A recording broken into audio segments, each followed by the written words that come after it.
Hey, welcome to New Jump City, everybody, where we recap the week in American and Japanese sequential art. I am your host, Christian, the unbiased king. Aspinall. And joining me through Discord, it is my partner in crime. It is Joshua. Gangsta Time Cole. Well, it's called partner, but it should be called Gangsta Time. What up, Chris? What up, everybody listening? Oh, my God. Also joining us through Discord is the disembodied voice of our producer. It is Edgelord Big News Brian. What's up, nerds? Oh, yeah. Wait, he's not disembodied, bro. He's here. Yeah, only we can see him. It's all right, but he's here. He's a disembodied voice to everybody else. Disembodied voice. One day he will return to the airwaves, but until then, we now are really disembodied. I'm very excited. Where'd you go, bro? He's here. He's not gone. I need show it again. You want me to show? Okay, Brian, are you good to show? Are you decent? No. Brian doesn't feel confident in his hair. That's the problem today. I'm not talking about whatever, man. Stay disembodied. Good for you. Yeah, stay disembodied. That could be a thing.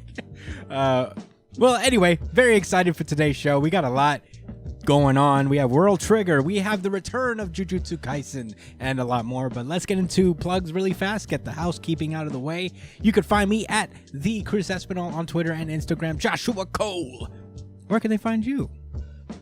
They can find me on Instagram at JDCole_37.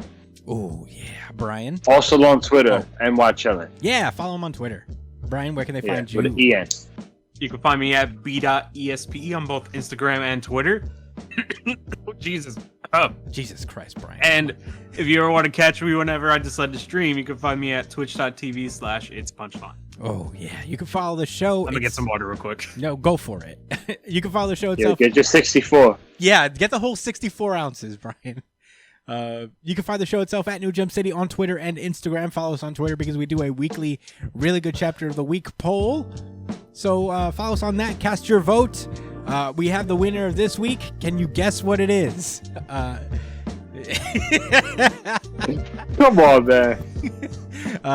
But yeah, cast your vote. I still want to have. No. What? No, I said I still want to have a surprise. You know. Well, I have hope every time for other series. Well, continue having hope. It's good for us all. But yeah, follow us on that. Let your voice be heard, and bring some damn variety into this game already. You can email us at newjumpcitypod@gmail.com with any questions, suggestions, anything you guys want to talk to us about. We are on that email. Or you can comment on whatever video you're watching. Comment, subscribe while you're at it. Like, share the videos. I edit. It takes a long time to edit. Please. Yeah, check out the YouTube, guys. It's lit. Yeah, and it's you great. Can catch little clips of whatever you like in particular. Yeah, you know what I'm saying? Yeah, I do the cut ups. So get on there. Or cool. If you prefer the audio versions, there's nothing wrong with that. Subscribe to us on iTunes, Spotify, Pandora, Amazon Music, Google Podcasts, wherever you listen to podcasts. We are on there. But I guess that's it. That's it for all the self-promotion. Without further ado, let's get into it. Let's start the show. Bloody cross. Is that One Piece? Gotcha. Yes, it is. It is One Piece, chapter 1020. Robin versus Black Maria. Last we left off, Frankie was facing off against the totally Triceratops Sasaki. And now I guess we're moving on to a different battle. But first, we cut back to the battle between Kaido and Yamato. Yamato has revealed that his devil fruit is some kind of mythical creature. And Kaido does us the favor and tells us exactly what it is right off the bat. It is the dog fruit mythical type Mado Okuchi no Makami. I think I got that right. Okuchi Makami. Yeah. You're a brave guy. It's a rare mythical wolf. Brian, can you look up what Okuchi no Makami means? Or what it looks like? Does it? And what like the folklore behind it is as we continue onward? Sure. Admire your courage. Why? You could say it too if you give Okuchi no Makami. You gotta get used. You gotta get used to saying it. You gotta say it. Sound it out a couple times first, and then you go for it. Why are you looking at me like that? Okuchi no Kami? Close. No Okuchi Makami. no Makami. You close. You got it. Okuchi no Makami. Hey, you did it. Nice. Dog fruit. So, yeah, it's a dog fruit thing that can breathe fire, apparently. So that's pretty cool. So they're just arguing about the devil fruit and like what the purpose is. Apparently, it's supposed to be the guardian spirit of Wano. And he's like, that's why I want you to protect Wano for me. Be its guardian deity, because Kaido sees the country as a weapons factory, and he needs Yamato to rule over it and keep it safe. And Yamato's is like, nah, fuck that shit, ice breath, because I'm a mythical dog. And Cool. Kaido does blast breath. They clash. Yeah, we cut over to the banquet hall, where Robin and Brooke are facing off against Black Maria. At the top of this, we get Robin hallucinating visages of Nico Olvia, her mom, Professor Clover, Cool. and Saul. All of them just like, Robin, you're here. Oh, we're here. Love us. And Robin's just like seems to be falling underneath the spell. She starts running towards them because these are all people that she's lost in her tragic backstory where the government genocided her people. So she's just she's running over there, and Brooke's like, Robin, no, stop. And she's like, I know. It's such a shame. And she tres manos them directly into the jaws, and they are 3 different gifters, I guess they're called. Oh wait, there's their numbers, I guess. Well, one of those is a number. She slapped the taste out their mouth. You can literally see it happening. Yeah, she really like slapped the shit out of them from the jaw up. Have you ever been slapped from the jaw up really hard? That's gotta be. Make whatever you just make some sun come out your mouth like spit or something like that. I mean, it's blood.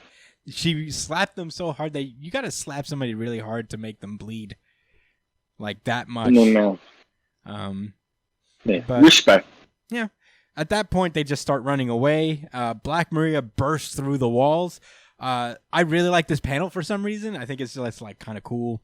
I could like see the motion going, where she's just like, blah! She blitzes through this fucking wall.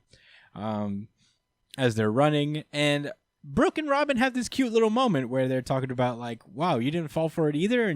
And Brooke's like, nah, man, I spent 50 years alone, and I know hallucinations when I see them. And Robin's like, oh, cool, we have that in common. And I'm like, aw, that's We're both emos. we're both totally Very emos. nice. Very nice. Yeah, very nice. Black Maria's swiping her like weird staff thing around with a face on it. Apparently, the face is actually one of the henchmen. His name is Juan Yudo, and he has the pug smile fruit. He's Sure. he's just ahead, but his backside, the behind of the stick, like where he's like seems to be planted on, has a tiny pug just trying to like just moving around back there. So he's just a human head and a pug's tiny body. It's very weird. But yeah, Why this? because it's Never. Oda, dog. I know. Oda. I know. Yeah. Could you imagine Right. if that was Yamato's devil fruit? Oh man, she got so lucky that he didn't. He got so lucky he didn't get the pug smile fruit. It's the smile fruit too, so it's got to be extra shitty. It's got to be an extra shitty. Oh yeah. Brian, did you find out about what the Okuchi no Makami is? So Makami is a Japanese wolf which is extinct. Oh. It's it's been traditionally worshipped as a sacred beast, having eaten many people. Oh. Living in Makami and Ohara of Asuka area in Yamato Province. Wait, what the heck? Whoa! Brian, could you repeat that? what? I don't think Josh heard you. It exists right now? It's an old wolf. No, it doesn't exist now, but I guess it did exist in the Yamato province. So The Yamato. yeah. Oh! Wow! I'm mad late. Sorry, guys. That's I think it's a Whoa. dog that's seen to be able to protect crops against wild boars and deer. Well, But it ate humans too. yeah, I mean, you know, Sure. it's a wolf. Yeah. It could be. Protecting the makes it good and fair, punish the wicked, so I guess it fucks up evil dudes. Yeah. Oh, so it only fucks up bad people? It only Yeah, eats which bad is people? weird. I don't know why Kaido Oh, nice. would give Yamato a fruit that would Well, fight that would end he up biting didn't. him in the ass. He didn't. Yamato ate it by accident. But in any case, that was your the more you know moment. But yeah, Yamato accidentally ate the fruit as opposed to Kaido giving it to him. But in any case, the battle continues. Black Maria spider webs her way up onto the ceiling, does an upside down stick twirly move, and you know that leaves Robin trying to cling to the ceiling herself. And that's when Brooke's like, "Wait a minute, Robin, can you keep would you mind dangling me under your arm like this a bit longer? I assume that weapon is indeed a living creature." And I can, and he like does his little soul thing where he expels his own soul from his body, and does a cold soul where he passes through people and freezes them. Apparently, How long has it been since we've seen Brooke do something, man? Shit was so gangster. He said, "I'm gonna shut down your weapon because I can do that. That's what I'm gonna do." yeah. Brooks had a And lot of it's cool to me, bro. It's just so lit. yeah. Brooks had So a lot of good. cool moments since the New World. Like he's really had times to step up. Last one was what? Whole Cake Island. But yeah, he's a fucking boss. I love Brooke. Did you say that his name was Juan Yudo? Yeah, his name is Juan Yudo. So he freezes Juan Yudo, and Juan Yudo falls to the ground out of the stick thing. So I don't know why that does anything, because I don't know why he's even on that stick and what he really provides. But Comedic value. I guess. No, because the sword, because I guess that activates the weapon's ability of flame and stuff like that. Oh because- no, I see it. Yeah, you're right. Because it's like the dog runs in a spinning wheel, and I guess that sets the thing on fire. Because he's moving so fast within it. Sheesh. And with him out of it, she can't activate the flame part of her. Yeah, it's just a stick now. But yeah, if anything, you know, Brooke has her moment. Robin lets go. Brooke does the ice burn, cutting through all the fire, I guess, and freezing it and stuff, allowing Robin to land safely. And that's when Black Maria is like, haha, well, Blackleg left you behind. Talking shit. Yo, you were right. Yeah, I didn't. I He did is. I didn't notice that. I didn't notice that before either. But yeah, she starts talking mad shit about Sanji. It's like, yo, he just tucked his tail and ran. He left you here because, you know, you're fodder and whatever. And, you know, he was just, he was leaving you for certain death. And Robin's just like retorts it as Brooks basically is like, haha, Sanji's so cool. I'm going to get going. Is it cool if I leave her to you? And Robin's like, yes, thank you. I was hoping you'd ask. And she basically explains to Maria, is like, yo, you don't know what it means that Sanji relied upon me for help. He is truly worthy of being the wings of the king of the pirates. And Lofty title. Yeah. Very dramatic. yeah, Robin makes a giant clone of herself, and the battle is assumedly going to continue. Meanwhile, at the Tokage port in Nice Wano, chapter.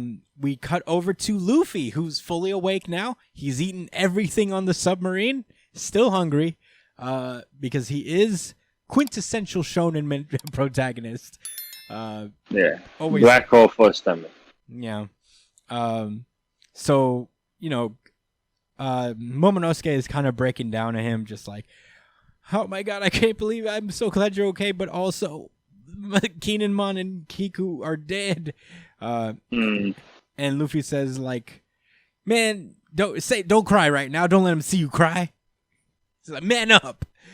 And hold your tears back, not until I smash Kaido.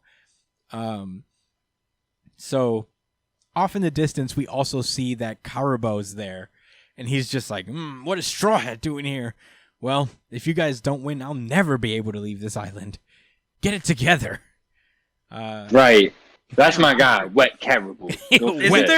Isn't there a thing that he knows that could be super important to Kaido? Like, there's some information, because there's been people bringing up the fact that that Karibo is going to be a lot more important than we thought he would be in this arc. Oh yeah, I'm going to pray to the heavens above that he becomes a crew member. I doubt it. I doubt it. Become your niche as a slime ball two-way bastard. I mean, I don't know. With some combat expertise? That would be cool if he has like a fight, but also I don't. Bro, he's wet, my nigga. Okay. He's wet. You can't deny that. His name is not just Wet Caribou. His name is Wet Haired Caribou. He's gonna be like Klay Thompson in Space Jam 2. Do you like that? That doesn't take the wind out of my Do you like that sails. less? That's still cool. Wet hair. Yeah, Wet Haired Caribou. Look how silky his hair is. Yeah, that's true. And moist. Well, I do like Caribou too, so I hope he sticks around. And I think he's going to be instrumental in Cool. getting him back up there for some reason.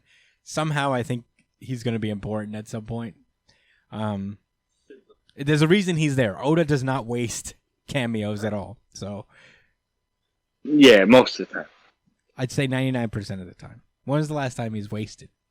I would say 90%. That's still a whole lot more than any other series. It's Yeah. where it's like 30-40%. Yeah, I guess that's fair. But in any case, Luffy points up to Onigashima floating in the air, and he asks Momo to turn into a dragon and fly him up, and that's where the chapter ends.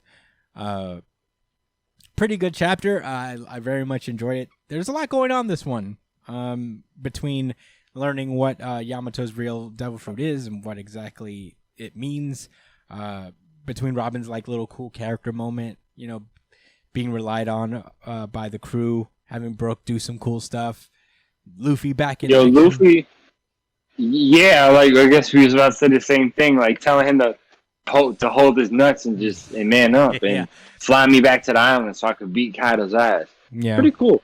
yeah. I want to see him be a real dragon. I want to see him pull up on Kaido like I'm a dragon too. Bitch. But Real quick, I know I'm not about that life. I'm pretty sure, like, I hope this is a moment when we find out just how much of Kaido is in Mononosuke. Because, like, he does have a fruit modeled after Kaido's, right? Like, I'm not wrong about that. I don't know if it's well, maybe. I mean, it came from his bloodline, so like it's a smile fruit. It's Smile? Mm-hmm. And yeah, technically, Oh, it's an artificial devil fruit, so it's like a smile fruit. It was made that's using No, Kaido's blood. but the thing is, Josh, this is what smile fruits were made to do. Like the whole purpose of the smile fruit was to make a fruit identical to Kaido's. And Mononosuke's is probably the most finished prototype of all of them, I Yeah. think. I see. I think Momonosuke is probably like the most completed and perfected smile fruit. I don't know if the goal is to get to Kaido's fruit specifically, but maybe like there's something in Kaido that is the nexus point for all of the Zoan fruits.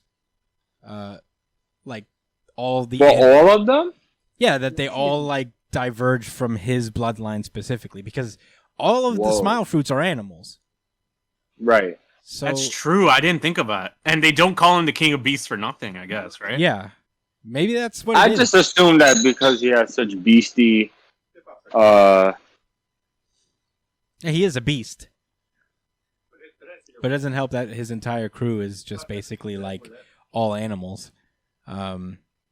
But yeah, maybe Mononosuke's fruit is different from Kaido's in the fact that it has a different like ability to it or something like that, or it's something that can be combined with his voice of all things. Because I feel like there's so much more that Mononosuke can do that we haven't seen yet, and I'm pretty sure they're building up to this because Kaido, like, there's a lot of like there's a lot of symbolism between Mononosuke and Kaido and Odin, right? Like he's the son of the man who once ruled the land. He has the DNA of the man who currently robbed that land from his family. Sheesh. yeah, Like, I mean, and he's next in line to be the future leader of this land. So there has to be something that he's gonna do that's monumental to this battle. Like, I do feel like Luffy's ass up to the fight. No, that's not all. Big deal, that's not bro. all. But that's He could not never all. do nothing cool in his dragon form. I think that would be a big ass deal, especially with the bootleg ass smile fruit. Listen, if he did nothing else, I'll be impressed. Wait! I just remembered. What if they deliver him his sword, his promised sword, soon, like before he goes up? Because there's still the other sword, as opposed to, you know how Zoro has the other sword. Yeah, he has Enema. He has Enma, and then there's the other one that he still has to use. The sword he got from Thriller Bark, you mean? No, because remember, Odin had two swords. Remember? Oh, you're right. One was promised to Mononosuke, and the other one was promised to his sister. His sister gave Enma to Zoro. You're right. And then there's the other one. You're right. So they can't just introduce that and do nothing with it. So there has to be a way for him to use that fucking sword in this arc. Yeah. Mm-hmm. Like as a finishing blow. Yeah. I feel like Mononosuke might be the person who beats Kaido at the end, in my opinion. Like from the way that things are being set up. Yeah. Conjecture is hard because we know nothing about Kaido. You know, like we don't really even have a hint of what his backstory is or where he came from. He's just kind of like been a dude this whole time. We know next to nothing about him, even though like he's been in the series and an antagonist and has been around for a long time.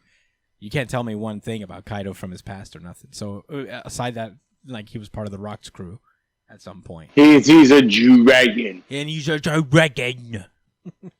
But I mean, yeah, who knows? There's a lot going on in One Piece. I'm so excited. These are good times to be a One Piece fan. Oh my gosh!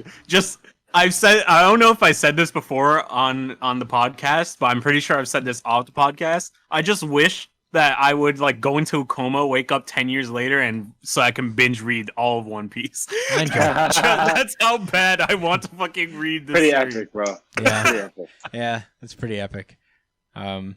You'll wake up in 10 years and still not done. I would be furious. That would be the first thing I ask for when I wake up. Is One Piece done? No. Is One Piece over? Don't spoil it for me. Oh my god. But I guess that's all for one. Obviously, I think all around pretty good chapter in all of our opinions. Very much liked it. Yeah. Not my RGC, like last week was, but you know what? It has a lot of stiff competition this week. Honestly, a lot of stuff is going on. But you guys want to move on now? Yes, sir. Yeah. Do you have any lingering thoughts?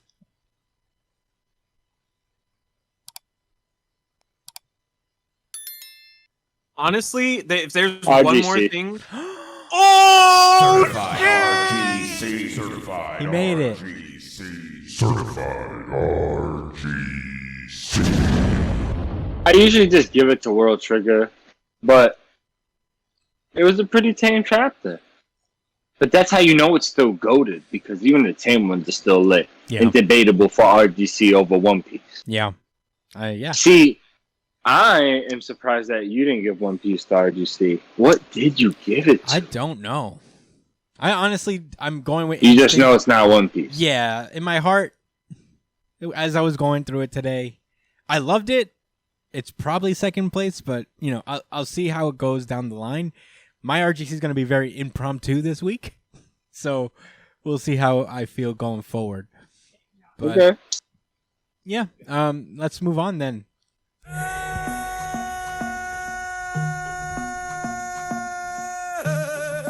My Hero Academia. Oh yeah, baby. Yeah, we have color pages this week. I think this is an anniversary thing because they usually, what is it, 7 years is what he's trying to tell us with Uraraka and Deku doing. Yeah, it looks like. But also, And there's also the number Ashido's- 7 under Sugar Rush. Yeah. Okay. So 7 years. Good for Horikoshi. Oh, we don't have an applause sound drop anymore. Well, This cover page is beautiful, though. pretend it's here. But anyway, let's get into it. This is My Hero Academia, chapter 300. Oh my God, where is this chapter title? 321 from Class 1A to One for All. Last we left off, Deku's classmates are trying to convince him to quit his bullshit and get in the shower. And you know, it's actually kind of cool. Everybody's displaying their powers and trying to hold him back and convince him. On the ground, we have Kirishima and Aoyama just picking up Dictator and being like, yo, this guy got washed by Bakugo, Todoroki, and Yayuruzu. Oh yeah. Easy money, man. Yeah, it was pretty. It was like a one-hit KO, so it was pretty. We call that easy money, GG. So, yeah, they leave him with Endeavor and run off because they want to say stuff to Deku, who is currently stuck in a glacier made by Todoroki, obviously. And they're just... Oh, sorry. Didn't mean to cut you. What were you going to say? I just said epic. Oh, yeah. And Todoroki's trying to convince him, like, did you ever think that All For One wants you to be in this state? Like, he wants you to be all raggedy and tired so that he could just take you easy? And, yeah, Deku's just like, no, it doesn't matter. I have to do it myself. You know? La la la la la la la. No, I can't hear you. I gotta defeat All For One by myself. La, I can't hear you. I'm the main character. Stop bunning in my series. Let me be dirty. Yeah. So Deku bursts out of the glacier, and Asui pulls up. Oh my god! I was like, yeah, the roots. I mean, I said the wrong person. Frog girl. Frog girl. But, you know, she swipes her tongue at Deku, but she misses on purpose because on the other side of the tongue is probably not only slightly less gross to have on her tongue is Mineta. Mineda's like at the other end with his weird Mineta bead whip thing. Yo, that shit look crazy. Come on. Yeah, y'all know why I loved it. that. I love this part. Okay. What? I said I love this part. Y'all don't see what that shit looks like? Oh, anal beads. Oh. I just noticed that. Yeah, everybody's been bringing up Mineta's anal beads. Yeah, I was gonna say there's no way like people have not been like going absolutely ham on this shit. I'm gonna listen. I'm mature, all right. So I'm not gonna go ham on this shit. Yeah, I mean, how about you guys? We good? I guess I'm just a let pure her- boy because I did not notice this before. Before it was explicitly pointed out to me by you guys, is that this is Mineta's thing. He's got unintentionally erotic attacks. But yeah, he sticks his Mineta beads onto Midoriya, and he's just basically like, I remember when I fell for you when you were scared and sweating buckets and quaking in your boots. That's when I thought you were cool because you still fought regardless, all that stuff. Cool moment. But Midoriya just goes full Black Whip on him. Does like the Spider-Man thing where he tries to slingshot his way back. And as he's trying to get away, that's when he's about to use Fajin, I guess. But that's when Uraraka pulls up and he's like, Deku, things are different now, including me. And I don't know. I think she just like seems to have tapped everyone to do this low gravity thing. Or does she tap Deku, and that's why he goes up so high. I don't know. It's weird. It's cool teamwork from Class 1A. Yeah, no, everybody. That's that shit y'all been waiting for. Everybody is at this at the bottom of this ramp created by Todoroki and his ice, and they just get launched up out of this ramp, flying upward. I think it's Bakugo coated with the acid from what's her name? Amina, I know is her first 0.1. Yeah, his 0.1 acid, so it doesn't burn their skin off. Okay, so Uraraka touches Bakugo so he can float upwards towards Deku, and they start flying upward. Bakugo propels them forward even more, and it's not just Bakugo, it turns out, because we see Ida also at the end there propelling them more with his fucking big rocket boosters and deck. Pretty lit. Yeah, this is a cool moment because Bakugo sends him shooting. He continues to fly upward. The art on this, the detail of the wind just pushing Ida's face back and breaking his glasses is pretty cool. And as we hear the second All for One for All Inheritor say, if there's anything that can bolster Izuku Midoriya now, it would be, as Ida grabs Deku's arm, proclaiming that you've always managed to outpace me. That's precisely why I'm ready to always challenge you. And he says those who share his resolve, those who can match his pace and keep running alongside him. As we end on Deku just pleading with Ida to stop, but Ida says, "No, I will not. Ingenium, the hero, will dash across the land to take a lost child by the hand. Because giving help that's not asked for is what makes a true hero." As Deku pretty much has done with all of them, people who have been experiencing shit and been too stubborn to ask for help, he's always butted in, and they're doing the same for him. And that's where the chapter ends, where they break through. Your thoughts? Oh. His hand looks like the Grinch. Yes, that it was does. it. The That's my heroes RGB. Class 1A just saved Christmas. Yeah, for real. They really did. That's all I got. Brian, did you say this was your RGC? Yes, sir. Certified RGC. Certified RGC. Certified RGC. This was Brian's really good chapter of the week, so I guess I'm going to let him go off and do the honors. Okay. So look, I told you guys, hey, look, you guys are gonna be surprised by what I gave the RGC this week. I knew and I I bet you guys are actually just stunned I'm not. at the unpredictability that I had just now. No. But look, My Hero Academia, this chapter was it's been a long time since I've read a chapter that put such a big smile on my face after reading it. This was so fucking great. Not just for Ida, but just like storytelling in general. Because this is some shit that was set up before. If there was anybody who would understand what Deku's going through, it's Ida of anybody in Class 1A.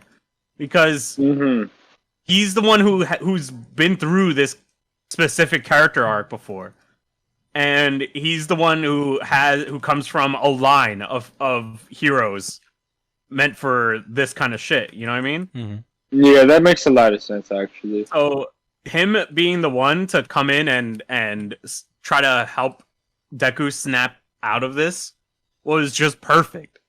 And it doesn't help that this moment was drawn so beautifully and with so much respect to the character as well. Which moment? The moment on page 14 and 15? When he grabs his hand while they're in the air. Oh, that's 14, 15. Wait, what? Oh, in the air. Okay, Yeah. okay. Yeah, Not the creepy hand. No, while they're in the air and he's telling him the Enginum story and stuff. It's just so beautiful. So much props to Horikoshi for bringing him back in such a good moment. Yeah, it's been a while for Ida. Honestly, I'm also really glad about that. Ida was like at the start one of the like main cast, and he's just been like so in the background. So it's good to see him have like a cool little moment here. And I also really like this chapter a lot. I don't know if it's my RGC. It's pretty close. I had the feels reading this. Brian was right. This is like a, reversal thing. It's Ida just being like, follow your own advice, and there's no coincidence that also Stain is like reintroduced in this exact same moment, because I feel like it's all gonna be kind of like an inverse of what happened there. Because man, yeah. So it's really cool, and yes, it is. This whole arc has been drawn really well. Like, I don't know, Horikoshi has been taking his art to new heights, I think. And I really appreciated that. He's really fantastic when he's firing on all cylinders. He's like one of the best in Jump easily. Easily, yeah. So, yeah, I also enjoyed this chapter quite a bit, and I'm so glad that we're getting kind of a little Teen Titans action brewing here. Hopefully, we're getting a little team. We're getting a little team. Like a good Marvel book, or like a good DC book. Like if all the Justice League guys were lame, so the Teen Titans had to take over and put it on the big boy pants, like that. Yeah. All we're missing is Aizawa. That's the only person we're missing for this whole Class 1A reunion. And Aizawa. I'm pretty sure he's going to be the nail in the coffin for this Deku solo mission. Yeah, who knows? I'm okay if he does. Like, it would be cool if he shows, but I'm okay with it because this is like a good moment with just the kids, and it's something like, sometimes you need your homies, your classmates. You want some bummer teacher be like, you're dirty. Take a shower. Throw that shit away. Get a new outfit. Don't want some sweats this time. Yeah. All right. No, honestly, No, really, really fantastic chapter. I can't say anything. I guess, like, why not? Certified RGC. Why not? Let's go. Certified RGC. I felt the emotions. I felt it. I'm okay. I'm jealous of you guys. You didn't feel the emotions? You didn't go into your depth. No. Your thoughts. What are your thoughts? What are my thoughts? Yeah. I don't think we got through your I thought it was cool. I think I enjoyed. I agree with everything, but feeling the emotions. I thought it was a cool chapter. I was loving the change of pace to begin with, and I feel like this. If he doesn't move back to the school, the classmates are all gonna be involved moving forward. I think that's what's the for sure outcome of this. That's gonna be. Yeah. It's Horikoshi saying, "Hey guys, they're back, all right," and Midoriya will. Return to form, so to speak. Yeah, but very cool chapter. That's all I got to say about it. Are you guys any closing thoughts before we move on? All for Brian. What? All for Brian? One for Brian. One for Brian. One for all. Yeah. But anyway, let's move on then. Rocket punch!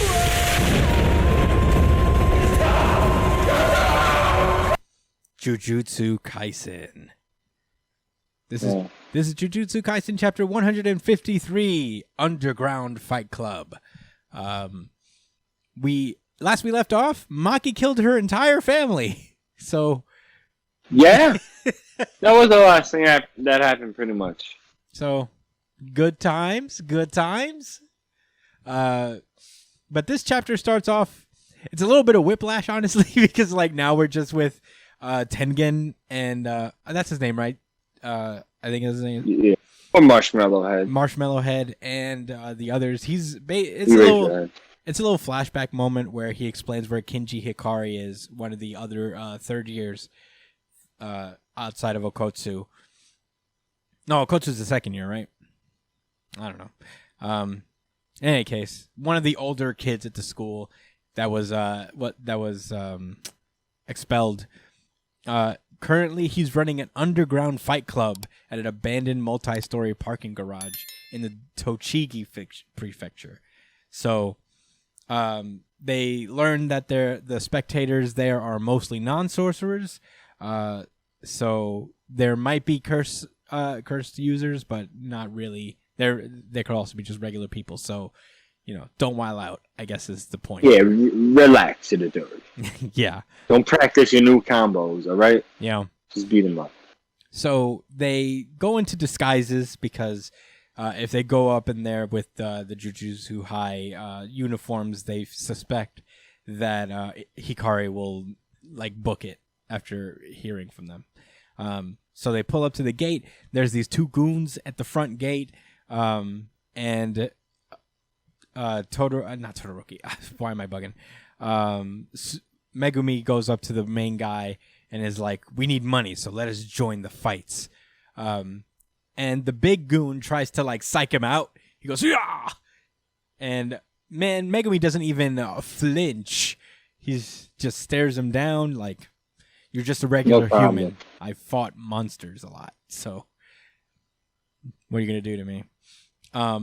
But basically, as with I guess every Fight Club in existence, the first rule is to never talk about Fight Club. So he's just like, "Who told you about this place? And then I'll beat the snot out of you."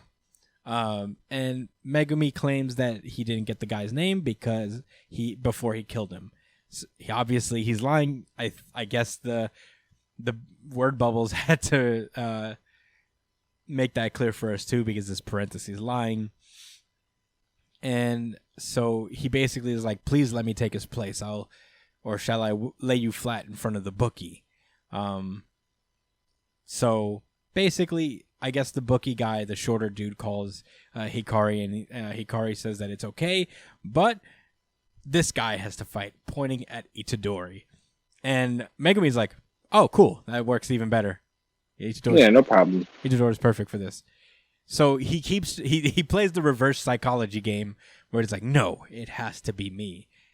And the bookie's like, "Right, that was yeah." And the booker's like, "No, boss doesn't like you. If you don't like it, then the deal's off." So Megumi looks up and notices the camera, and they're like, "All right, we accept." So they bluffed pretty hard, but it worked out all right. So basically, they talk about what to do next now that it's Itadori joining the fights and not just Megumi. So basically, Itadori is going to be responsible for getting inside the fights and get a look from the inside. And meanwhile, Megumi is going to be doing some sneaky shit to try and figure out what's going on his part. The whole point of this is just to kind of ask Hikari for cooperation. Is it Hakari or Hikari? Oh, Hakari. Sorry. Beats me. I don't know why I kept saying Hikari. It's Hakari. So Hakari, they're asking him for cooperation. If they don't, then, what are you going to do? They're going to turn away. They don't want to have any problems with him, I guess. So, they're not going to force him. So I guess it goes over to later that night when the fights are happening. And Itadori is waiting in some green room, it looks like. So the big goon basically picks him up and explains the rules to him. There are only two rules: no running away and no cursed techniques. And Itadori's like, "Why? I can scrap with cursed techniques." And the guy's like, "Nah, because the spectators can't see cursed techniques and it's not good for business," basically. So yeah, they go forward and Itadori asks what the boss is like, and he's like, "Yeah, you'll know when you meet him." And he says that there are two types of game. Unscripted matches like today's tournament, and scripted matches, which Hikari fixes. So, if Itadori can entertain the actual crowd, then he can be selected to be part of the scripted matches and hence meet Hikari himself. So he enters the arena. It's this big caved-in level of the parking lot where the spectators are standing above it in a ring. It's kind of cool. And there's even a cool announcer dude with a mic and everything. And Itadori is actually kind of shocked at who's his opponent because as John Bobby, the announcer, pulls up and introduces that Itadori will be fighting against Panda. John Star Bobby. Is his name John Star Bobby? So at first I was like, "The hell? How the hell's Panda here?" Right, like why? Panda. All right. Did you just watch your dad die? What are you doing Right, here? he's taking out all his frustration on these people. Yeah. So I mean, honestly, I love his description. John Bobby says like, "It stands like a panda, sits like a panda, and walks like a panda. It's Panda." This is very true. He is all those things. Yeah, that all checks out. Yeah. We cut into where Hikari is, and he's just vibing with his lady, just sitting down. And he's like, "It's so boring knowing who's gonna win because it's a panda against a man. It looks like it's a whole ass panda." And the girl is like, "You sure about that?" And we cut over to Panda and Itadori fist fighting. No jujutsu technique. No cursed techniques. Cause so then now they're just straight up fist fighting with each other. But yeah, Itadori basically asked Panda if he's seen Hikari, and he's like, no, he isn't suspicion because he knows me, but he's avoiding me for sure. So he's like, "Are you hiding that you're a jujutsu student?" And he's like, "Yes." "Good, then you know what to do next." And Itadori just punches the shit out of Panda and knocks him on his ass. Panda's like, "I can't move. The Animal Welfare Society won't stand for this." Yo, his face looks so fucking funny there. Yeah. Like, I thought that was genuinely hilarious art. Yeah. And the winner is Itadori. So the guy there's a guy in the background calling Hikari. And Hikari basically says, like, he fights in 3 dimensions to dazzle the spectators up top. I can write good script with him. And like I'm always saying, I want to do it while the iron's hot. So I guess he's having Itadori come up to meet him finally. So this is a third-year high school student running his own business. Yeah. Maybe it's illegal, but still. What are you going to do? Yeah. There's also his girlfriend is also a Jujutsu High third year. Her name is Kirara Hoshi. Yeah, she likes piercings on her face a lot. Yeah. Fun fact: her name. I know that the word Hoshi means star. Her eyes are stars. Really? Yeah, the little pupils are shaped like. Oh that. shit! You're right. Pretty cool. So yeah, basically, and man, Megumi is just sly, hiding in literal shadows. It's fucking pretty cool. As the goon is like, "Understood, but what should we do about the other kid?" And you see him just glaring at him through the shadow. And I'm like, man, that's so cool. The other kid went home, nigga. Don't worry about the other kid. That's what he's saying. Fuck. Yeah, Hikari says, "Stay vigilant. Kirara will provide security too." So, pretty cool. And Hikari ends the chapter by saying, "This is thrilling. I haven't been this on edge since the days of my old girlfriend and maxed out credit cards." And we hear Kirara in the background say, "Don't talk about her." So that's where the chapter ends. Man, I'm glad Jujutsu Kaisen's back. I missed it. Such a great series. This is a little bit of a whiplash for me because we did end in the literal slaughter of the Zenin Clan last time, and then we're just like, well, business as usual. Anyway, Straight into this new arc. Yeah, I appreciate it though. I think it's pretty cool. Fight Club arc. Yeah, I don't mind. I really don't have an issue that they just moved along. Yeah, I just thought it was funny to join along. Yeah, in the roasting. Yeah, Hikari is interesting. I like that he's like kind of like gray area type dude. As usual, like as with everybody in the series, I guess, to a degree. No one's like an out and out hero, but yeah, this is. He's got mad bread, yo. Yeah, he's out for here a high chilling. school student. Yeah, he runs underground fights. You gotta be low. Yeah, he dropped out of school and said, "Fuck it, he's not a third year anymore. He's just a person." He's rocking a fur coat. Right. He's out here. Anything under it, just fur coat and skin. He's got a shirt under there. Yeah. All right. Man, Hikari rules. he's fucking all right. I'm here for it. You know, I didn't love the design when I first seen it, but I just wanted to see him in action. See how he fights. Yeah, I don't know. I guess. Brian, do you have any thoughts on the chapter? What did you think about Jujutsu Kaisen?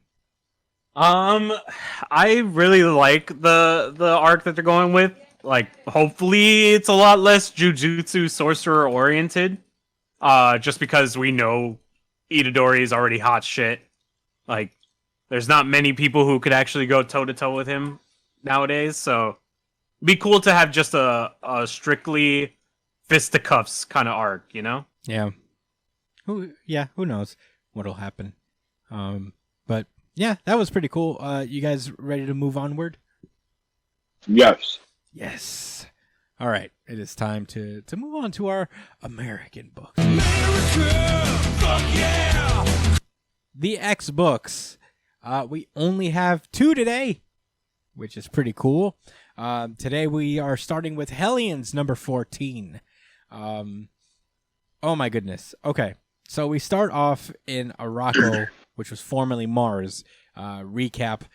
Mutants colonized Mars to just dump all the Arakan mutants on there because they've just been pillaging Earth ever since they got there, and they've been a problem. So they're just up there vibing. Storm has seemingly volunteered to be the Queen of Mars and keep these guys in check while they're up there. But basically, they have a great ring. They have a council a lot like the Quiet Council of Krakoa. They have the Great Ring of Araco, and they've gathered here today because Tarn is talking wild shit about attacking Krakoa. Oh, you're muted, Josh. I can't hear you. I said my bad, and Storm's not here for it. No, she is at not. all. She says, "I assure you, it's a very bad idea if you threaten this island, you threaten me, and it's a bad idea to threaten me." Tarn's not bothered though. He's like, "A thief calls Krakoa home, Aurora. The one who stole the sacrilegious blood of my followers." Let's not forget that word. Sacrilegious. Yeah. Oh, Tarn loves that one. Yeah, so basically everybody around the Great Ring is telling fucking Tarn to calm the fuck down with his shit. Yeah, like, relax, bro. These is our people. Yeah. Bro, they're mutants. Calm down. Yeah, basically. And Tarn's like, all right, I guess I'll chill. Sure. So, his name is Tarn the Uncaring. Yeah, that's he doesn't give a fuck. It's literally in his name. Tarn. Right. Tarn. Storm should have just roasted him right there and then looked at the rest of the Rockies like anybody else wants a problem. Yeah. Do you care now, Tarn? You care. As his corpse just smokes and like barbecues. This is like Wile E. Coyote when the dynamite explodes around him. He's just like... Meanwhile, literally, maybe like 3 hours later, Tarn is hanging out in the Tower Vile. And then this thing comes through dimensions, the Bladefish. I don't know if this was established before, but he's just like, Mother Rapture sends a Bladefish. The Vile has found the Den of Thieves. Cool. Fuck Storm. I'm going in. Fuck Storm. I don't give a fuck what she said. I'm Tarn the Uncaring. I don't Her care. authority means nothing to me. How could I care? I don't care about her authority. So I see an opportunity and I took it. Yeah. Meanwhile, at the Bar Sinister, we pick up where we last left off, where the Hellions were confronted by the Locus Vile, which are the grossest fucking Iraqi people out there. They're just... Oh, high-key nasty. Wait, time out. Did we confirm what a Bladefish is? What that means in this Marvel universe? No. What the relevance of it is? Brian, can you look up Bladefish at Marvel, I guess, if it helps? Just Marvel Bladefish to see what comes up. But Brian, can you hear me? Yeah. Oh, sorry, you're muted. Yeah. Anyway, do that, and we're gonna continue on. Let us know when you found it. So yeah, they're confronting the Hellions. The Hellions have no idea what's happening because last time they confronted the Locus Vile, they don't have any memories of it because because they all died there. They were all killed by them or Sinister. So they don't really have any memories of the Locus Vile. Except for Wild Child, Nanny, and Orphan Maker, who were killed by the Locus Vile, and ever since then, they've come back a little aggro, to say the least. But anyway, they're the first three to charge immediately. And everybody's like, whoa, Jesus, what's happening? So wait, is Bladefish a thing, or... It should be a One thing. object. It's just an object? Yeah. Yeah, I believe so. There's not even an article on it.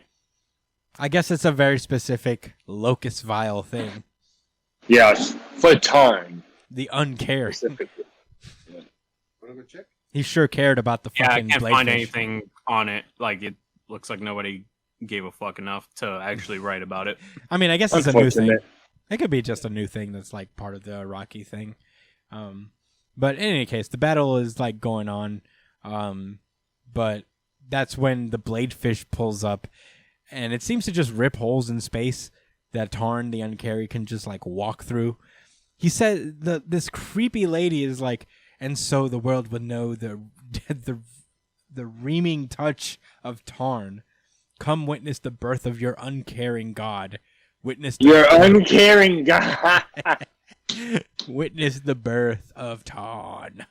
He casually referred to himself as a god when they were reprimanding him at the Yeah. Iraqi equivalent of the Quiet Council table. Yeah. Yeah, that shit was hilarious. Well, he's just the Kanye of the Rocky mutants. He's like, I'm a god. Tarn pulls up, and he just starts like raffle stomping the three mutants that were killed by the Locus Vile, and he reverts them back to like what they were before they hit Amenth. So all their character development is, or at least Wild Child's character development. Yeah, is Wild erased. Child. So he's back to being like just a dumb beast boy.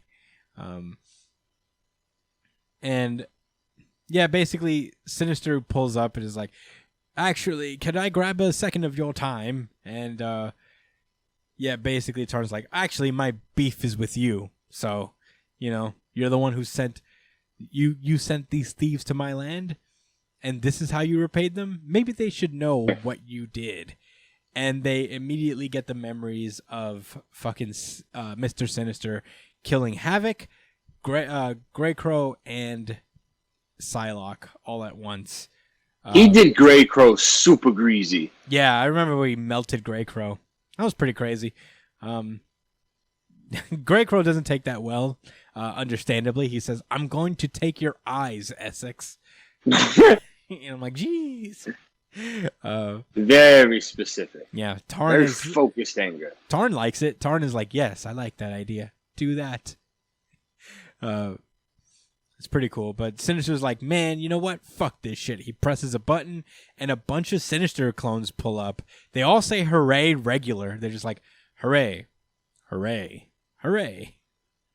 And I guess the implication here is that Sinister used like the blood of these Iraqi mutants to create these Sinister clones, because Wow. Tarn looks at them and says, sacrilege. Beautiful sacrilege. Sacrilege! Yo! Sacrilege. Did he just gain respect for Sinister? Yeah, he's having a good time. He's like, sick, I get to murder more. And he just like commands his Vile to attack, and that's when the real Sinister and the clone that betrayed him go away. Like, they run away from the situation. The Hellions are like, where the fuck are you going? And Sinister's like, through a no gate keyed solely to SX DNA. So only I specifically can use this gate. So, stay here. Keep him busy. And, someone's got to keep him busy. Tarn will need something to play with. And that's where the issue ends. Oh my god, I hate Sinister so much, but I love Sinister at the same time. He's such a fucking dick. I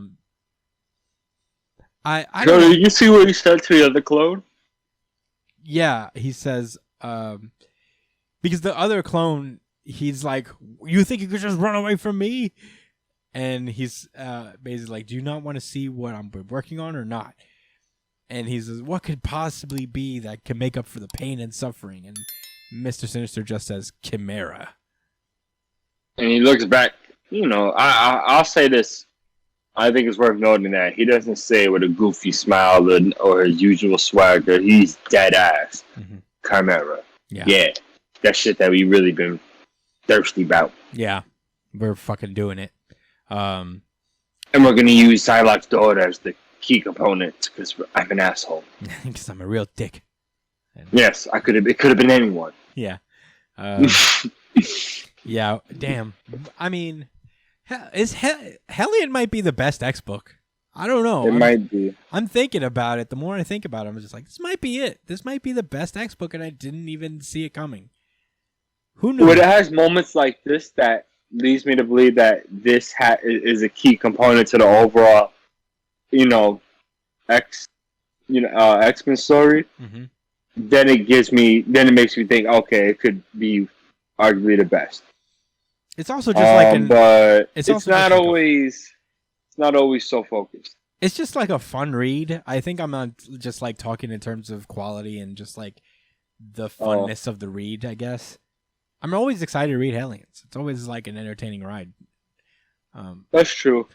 Underrated. I don't know if people are talking about this particular book, but it's pretty great. Highly recommended as usual. What a great book. But that's honestly all I got to say about it. You have any thoughts, Josh? Nah. Man. Wait, what? I don't know. I can't decide. Between this as an VGI or? Yeah, or the other. Okay. Well, let's move on to the other. This is X-Men number 2. I just noticed that Rogue, I guess. Oh, and that's not Rogue. I guess Polaris has a coffee cup in this cover. While everybody, this is a cool cover, by the way. Pepe Larraz is so fucking good at art. Holy shit. Yeah, I ain't gonna lie, he's hard carrying this series, but the story's pretty lit too. Yeah, the story is great, but my god, the artwork in this book is incredible. Yeah, I mean he's been on the X books for a while. He did like the Powers and House of X. He did a lot of that, so he's the man. The issue starts off in the Treehouse in New York City, the new headquarters of the X-Men team. And we start off with Gambit having a poker game with Black Cat, The Thing, and Rhino, which is a staple of Marvel. They like to just throw in random poker games between random characters across the Marvel U. It's one of the Rhino. Yeah, this is the thing. Like, I hope Dan, don't arrest me.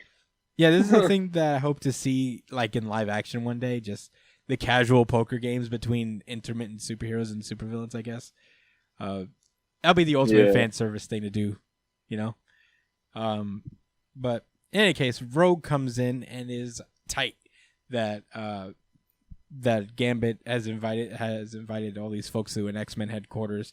The Thing, he has a little funny line. He was like, "I knew you was in trouble when she dropped all 3 of your fancy ass names." You're right. I appreciate that. Fancy ass thing. Meanwhile, on Game World, these aliens are just fucking with Earth because, everybody's like betting on who gets to destroy Earth. So they keep sending down like these epic threats down. And this time they send down the Annihilation Wave, which is a pretty big deal. They have whole events surrounding this particular space thing. So, yeah, that's happening. Meanwhile, we cut over to Jean Grey and Sync talking about stuff, about telepathy specifically. Sync is getting used to her powers. It's kind of this little profound moment where she basically is like, I think of telepathy as a flashlight in the dark. I can focus on people, or I can expand and see a whole bunch of things. ideas become like stickers or magnets on a refrigerator, I can remove them and put them back as I please. I once saved lives by making a gunman forget how to take the safety off his rifle. Little shit like that. But it's important not to cross the line. And I think it's cool. I think it's very smart to teach Sync like the intricacies of all their powers, seeing as how he can, in theory, use them all, at any given point. Yeah, it's a really interesting point of view because I don't think it's I think it's kind of rare when we see somebody that has like copycat abilities that's at least fleshed out as an actual character. And that is I didn't think about that. Like he could copy people's abilities, but to be able to master how to use them, Yeah. And I guess he's never really had a reason to, since it would vary based on who he's taking the powers from. Mm-hmm. But if he's going to be a part of a team, then he only gain. He has a lot to gain from sharpening his skills with them, especially something like telepathy. Yeah. That'll help Jean Grey out a lot, having another telepath. Yeah. But at that point, that's when they get an interruption. Shit's going down in Kansas. So the X-Men assemble to go off and do that. There's a little moment where Sync acknowledges what happened in the vault. And he's like trying to talk to Jean and be like, man, should I tell her about what we shared in the vault? Should I implant like the memories I have into her brain? And they're like, yeah, if she asks, if she asks for it, if you like talk to her about it, then yeah. And I'm like, oh, it's possible. It can happen. The ultimate ship. But they get to Kansas and big superhero fight. Very, very cool superhero fight, honestly, because obviously Pepe Larraz is drawing it, so it looks amazing. But they're cool little combo moves. Polaris allows like Jean Grey to move all these wooden posts to destroy all these annihilation bugs. Rogue throws one of these like posts and Cyclops blasts it into shrapnel, sending them flying. It's like a lot of cool shit. Yeah. He's destroying all these fucking bugs. Yeah, it's kind of, it looks cool and it's a cool battle, but I guess like scenario speaking, it's kind of like the same thing happened last week. Big alien threat, and the X-Men use their combined abilities to defeat the creature. Sunfire has a cool moment where he basically scorches the whole fucking thing, and we get a little bit of his backstory. He's just kind of like this, this is a superhero. He's trying to do good, a do-gooder overall. Fighting for mutant kind and for Japan. I think he's from Japan, but oh yeah. And he fought for his country. He fought for the X-Men and the Avengers. But at the same time, he was always wondering, what's in it for him at this point. If he's going through all this shit and ending up with an empty heart.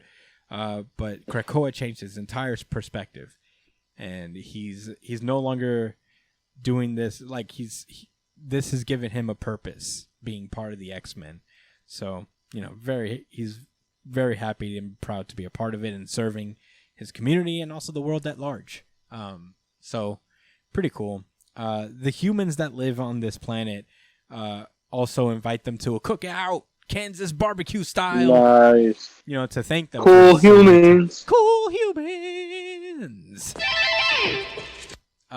So, yep, that's what happens.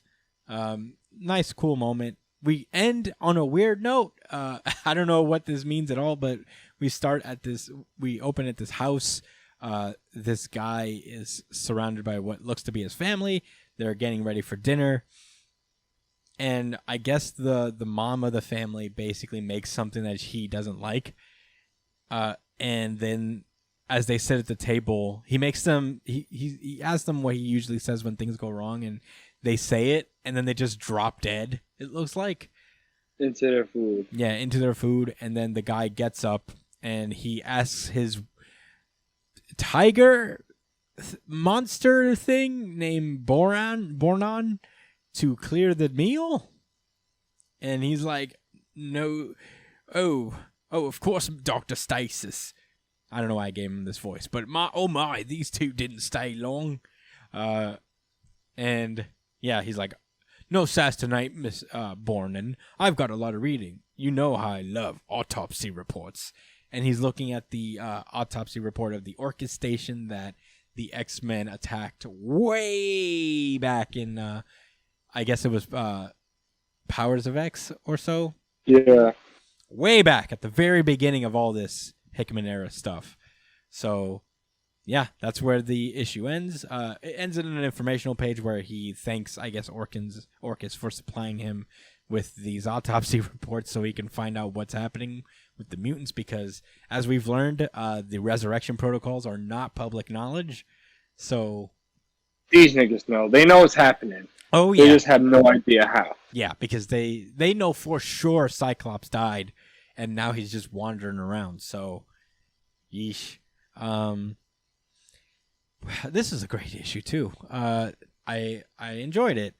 It's very much kind of like almost a copy of last week, but there's like little bits of progression there. With characters, and we get to know them a little bit more. Sunfire was cool to get a little bit of backstory on him. Yeah. A nice, solid, new reader friendly start for the X-Men. I'm gonna be. You know what? I could give the. Sorry to cut you off, but I'll give the VGI to the previous series. Oh, I was bugging. So I just really like I really like when they when they bring Sync into the picture, and I thought it was a nice exchange between him and Jean Grey, but it was not enough. Yeah, Certified VGI. that was for Hellions, of course. Yeah, this was a cool issue. I think like X-Men is still just like kind of establishing itself. So it's fine. It's not like absolutely perfect. The art helps a big way. I'm gonna be honest about that. Like, I don't know if this would be a better read without Pepe Larraz pencils and whoever's doing the colors and the inks. But Good question. overall, it's actually very solid. If you're a new reader and you need a good entry point into this Hickman stuff, into Hickman era X-Men, this is probably a good place to start. Because going back is obviously a monster chore at this point. There's just so much now, so much has happened. So I think this is like a good intersection to get into. Right. But yeah, that's all I got to say about the X books. I suppose we shall move on to Batman number 111, triple ones. Last we left off, the Peacemaker protocol was put into effect, into a test. Sean Mahoney has now engaged Batman and has fought him basically to a standstill, and has followed up by invading the Unsanity Collective and about to police brutality them. This nigga's making a lot of moves real early yeah, in the game. He was just in a wheelchair for real the other day. Yeah. And now he's got a gun to the head of Miracle Molly. Miracle Molly says, "Hey, let me at least say goodbye." And he says, "Make it quick." So, she gives this like code to Squeak, the little girl that lives with them. And she says, "Hey, stay calm. Don't do anything stupid. They're not going to hurt you. Look into my eyes." And you see that her eyes just says scream, and we're like, whoa, what does that mean? And at that point, Right. That's when Sean Mahoney pulls the it's crazy that he's like about to shoot just these children in the face, but he pulls the trigger. But oh my God, Miracle Molly does a split of epic proportions, and it completely dodges the bullet. We see Miracle Molly activate something on Squeak's, I guess, neck, and it creates like this cool mechanical thing for her to use her voice to just scream everyone away. Pretty sly move. Not mad at it. Yeah. Pretty lit. And they both make a run for it as all these, I guess, Peacemaker operatives just start shooting at them. Bro, he uppercutted him through the ceiling like Mortal Kombat. Oh, that was yeah. pretty cool. Oh, yeah. That was pretty cool. This guy named Breaker pulls up and does a Shoryuken between floors of this building. Pretty cool moment. And Breaker's that super asshole cop. Yeah. And they I get feel like into that's redundant. yeah, super asshole cop is pretty redundant. Yeah, asshole and cop. Yeah. Yeah, sorry. No, it's okay. They battle together. Mortal Kombat. Peacemaker's still like shooting at them. He actually manages to graze Molly, and they make it into the Unsanity Collective's safe room. It looks like, and all of a sudden, like, you know, they're basically like, shit, what are we gonna do now? If Breaker can't beat these guys, then we're fucked. And Squeak, what's her name? Squeak starts to like cough up blood, and it looks like they shot her in the ensuing chaos. And it's not great, but luckily for them, The child. yeah, luckily for them, Batman pulls up with his whole squad, with Harley Quinn and Ghostmaker, and they just start laying down fucking beatdowns of epic proportions on these random ass henchmen. Even fucking Peacemaker gets some. You know, he's like, he gets flipped on his ass by Batman. Pretty cool.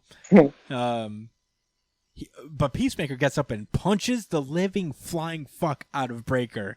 It's pretty sad. With like an electric knuckle. Yeah, it's pretty sad. Breaker tried his best.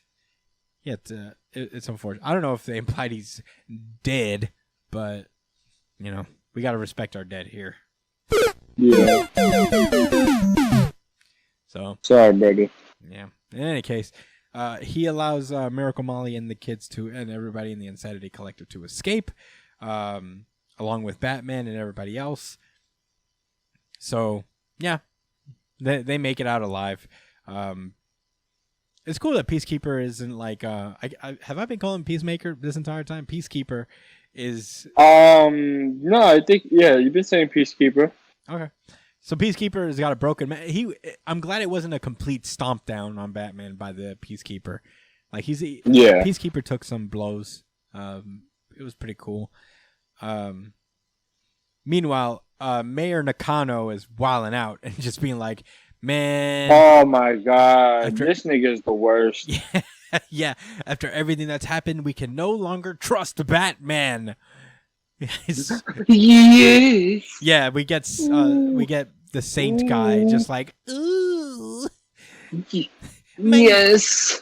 my super Very nice and evil. yes. This dumbass. Ooh. Ooh, I hate him. I can't wait for Watch this, guys. Can't wait for like Harley Quinn or something to smack him in the face with a baseball bat. Meanwhile, back in the ship, Squeak is getting medical attention by Ghostmaker. She's stable for the moment, which is good. So, you know, they're just like, we gotta stop them. They're gonna break this city. And Batman's like, I gotta go find Scarecrow. His game's gone on long enough. And they're like, wait, you know where he is? And Batman's like, well, yeah, I did a Batman thing and put a bug tracer on a guy. You know, this is what I do. This is what I've done this to all of you. I do this all the time. Right. So, you know. Harley should know by now. Come on. Yeah. So basically, Ghostmaker's like, damn. As Batman leaves, he's like, damn, we can't stay in the air, you know, because they're gonna find us up here. And then Harley Quinn picks up that rose or flower that she got from Poison Ivy's associate, and she's like, I've got an idea. So that's a thread that's gonna cross into this now. Meanwhile, at Arkham Asylum, Scarecrow is just watching the security cameras on a bunch of TVs stacked up. He's like, wow.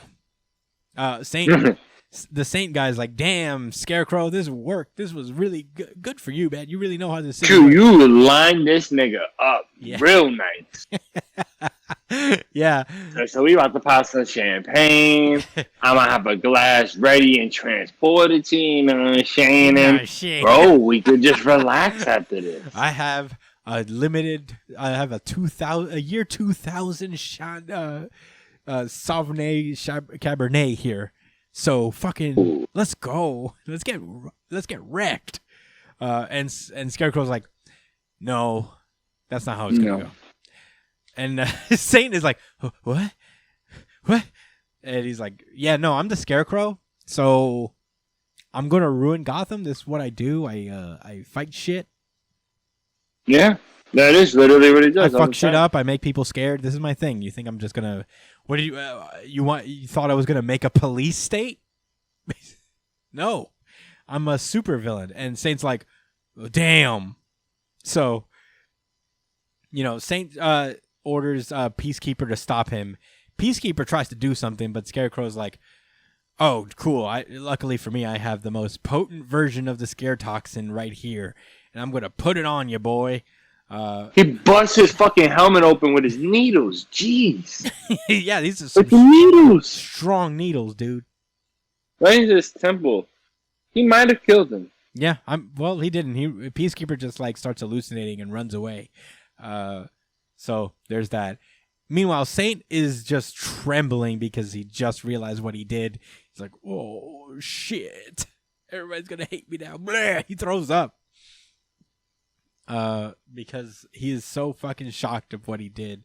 And meanwhile, Scarecrow's like, I know you're there, Batman. And he clicks a button and Batman flies down from the ceiling. Bro, this nigga's got all the plays. Yeah. It's pretty cool. And the issue ends with, this is how Scarecrow has been like manipulating Batman up to this point. We don't mention this part, but the start of every issue is basically Batman running through the fear toxin that I guess Scarecrow has created, these illusions, and everything up to this point has been kind of a flashback in perspective to these opening page moments of every Batman issue up to this point in this arc. So this is how he ended up in these illusions. And that's where the issue ends of Batman. There's a backstory for Ghostmaker, but, we're not going to get into that. But Batman overall, I really like this issue. This is my certified very good issue of the week. Certified VGI. Oh, you really like this Batman issue, huh? It was cool. I liked it a lot, too. That's why it was a little hard to figure out, but I knew it was between the X-Men books. Oh, man, the art of X-Men number 3 was so incredible. Yeah, but the only rival to him is the Batman artist, George Jimenez. So, right, he's that guy for DC. So, good. Beautiful Sacrilege. Beautiful Sacrilege. The Batman books are, I think, the only DC book we talk about at this point. And yeah, I think ATM. At the ATM, at the moment, TBH, there's been a lot going on. We have had a lot on our plate. But yeah, I mean, Batman is among one of the best titles that DC's putting out right now. It's always been consistent. Infinite Frontier. It's been pretty cool, JS. Yeah. Just saying. Yeah, JS. Just saying. But yeah, I mean, Batman is among one of the best ones, and this is no exception. This was a cool one. Lots of cool action. James Tynion, you've done it again. But that's all I gotta say about Batman. Really great issue. Had fun reading it. You ready to move on back to our manga? Yes. Let's do it. I'm giving you 5 seconds to get your big boot ass on the floor. World Trigger. The world becomes my gun. World Trigger. Yeah, this is World Trigger Chapter 211, the Away Mission Test, Part 9. So last we left off, the teams have gotten their first special mission for the Away Mission Test, Part 1, and they. Oh wait, no. I mean, just in general, this wasn't a special assignment thing, but overall, in their first day of performance in these tests, Osamu Suwa Squad got last place. And it's more than likely because of Osamu's inability to get his answers due to his low Tryon and his which led to Katori not being able to finish her stuff either. Yeah, so not great. But you know what? What are you gonna do? At least they know the same thing. They know that like what their problem was. Katori basically stops herself from freaking out. It's like, whatever. As long as he's able to pull his weight from now on, we'll be able to be back in like around the middle of the pack. So, we'll be good. And that was nice. Meanwhile, back at Utagawa Squad, we learned that their Utagawa Squad is third from the bottom, and it's because of Yuma. Yuma kept interrupting Shiki over everything because he can't read because he's not from here. So it's not great. He's got the same kind of problem that Hughes does, where they don't understand the language in terms of reading it, and they can really only communicate because they have triggers. Trion bodies. More to say about that. So, yeah, there's that. Utagawa knows Yuma's whole deal, so he didn't. But he doesn't know the exact specifics. So he's just like, shit. I wish I'd memorized this beforehand. I should have checked about like his backstory so I could be consistent with his. Meanwhile, Wakamura's squad is in 10th place, right above Sua's squad. So, there's Hughes fell behind on his assignments, and Maori, their operator, fell behind too because she was helping him because, like Yuma, he can't read the language as well. So, basically, they're like, damn, what is Tamakoma going to do? Like, they're rounding out the bottom of the list because the three boys of the team are at the very bottom. Oh, shit. And I didn't think about that. Yeah. Hughes is like, it'll be fine. I'll just make up for it in the battle portion. And everybody's like, that's not good for us. Right. Yeah. Like, that still drags everyone down, you selfish piece of shit. Yeah. Damn, nigga. Yeah. So Hughes comes up with the basic idea of, hey, if we need a way to catch up to universal assignments, I have a proposal. We cheat. So basically, the whole thing is that they're going to divide the remaining universal assignments into 4 equal sections based on subject matter, split it up between the team, write down the answers, and pass around the notes so, everybody can basically, copy off each other and, get through the exams. That makes a lot of sense. Yeah, and they're like, isn't that cheating? And it's like, nah, it's fine. I don't think they care if we share the answers or not. I think it's more about, our adaptability and all that stuff, being able to come up with answers on the fly, solutions to issues on the fly, all that stuff. Yeah. You notice how he had the galaxy behind him while he was saying that? Yeah. For 2 reasons. 1, galaxy brain. Number 2, he's lived that life out in space, bro. Yeah. I'd listen to what the fuck he's saying. Yeah, he's been to space. Yeah, bro. I agree with you. That is a He's been outside the world and dealt with triggers. That's fucking insane. Yeah, I agree.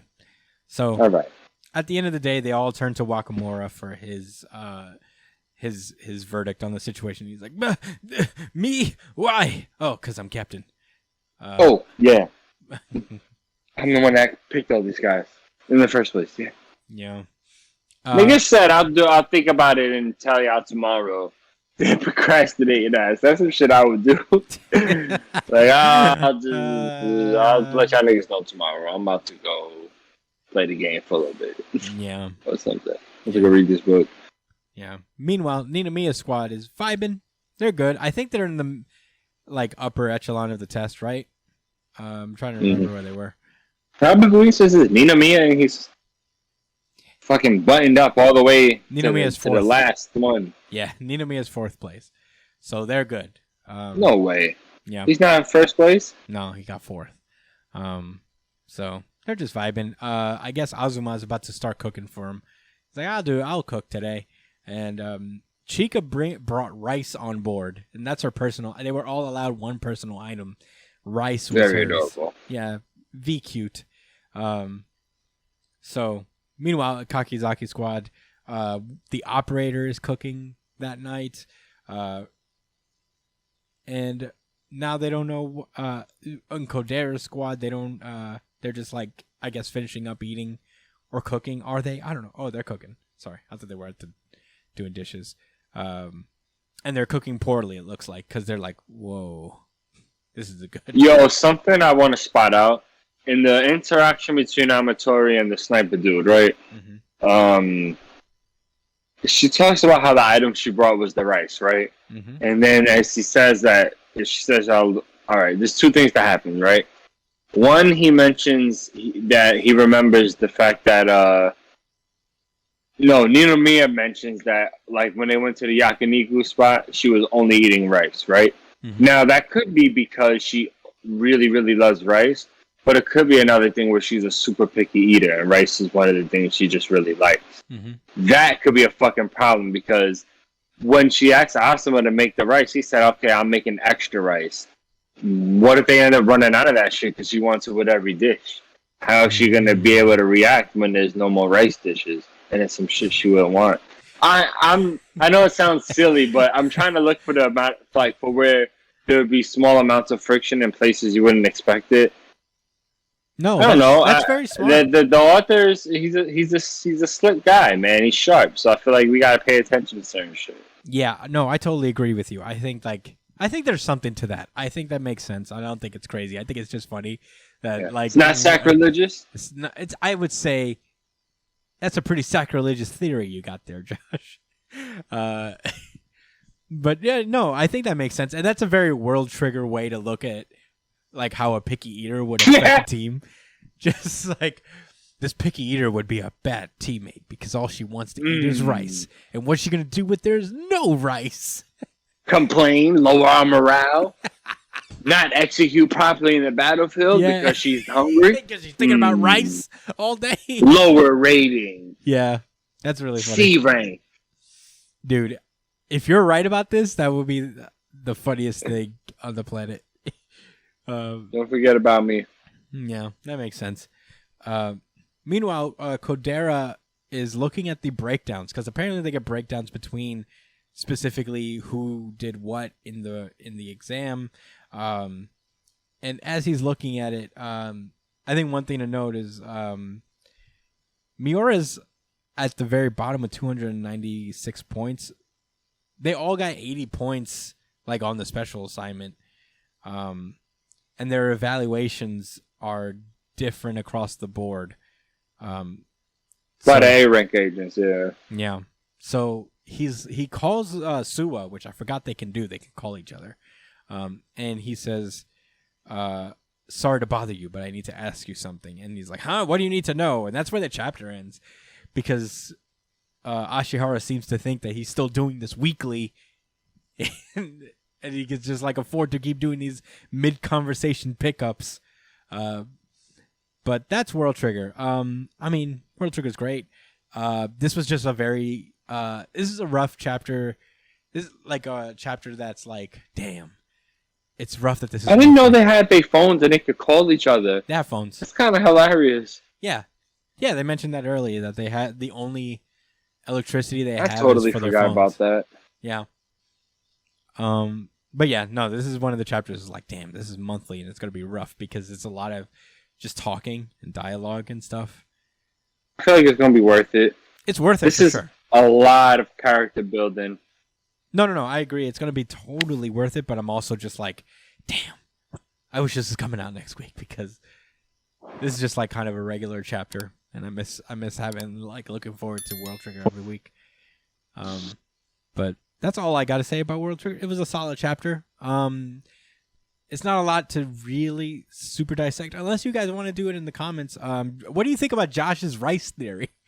Please let us know. Yeah, let me know how y'all Is feel there about any that credence to the rice theory? But or any other things y'all might have picked up in this chapter or the previous ones. I'm down for the feedback. I'll share my thoughts with y'all via the comment. Might even talk about it on the next World Trigger issue. Yeah, let us know. Yeah, talk to us, man. We love to talk We about appreciate y'all. But any thoughts That's a before heart. For those that are listening to the podcast, that's a heart. Yeah. That's very That's nice. for y'all. That's for the World Trigger fans. Nobody else.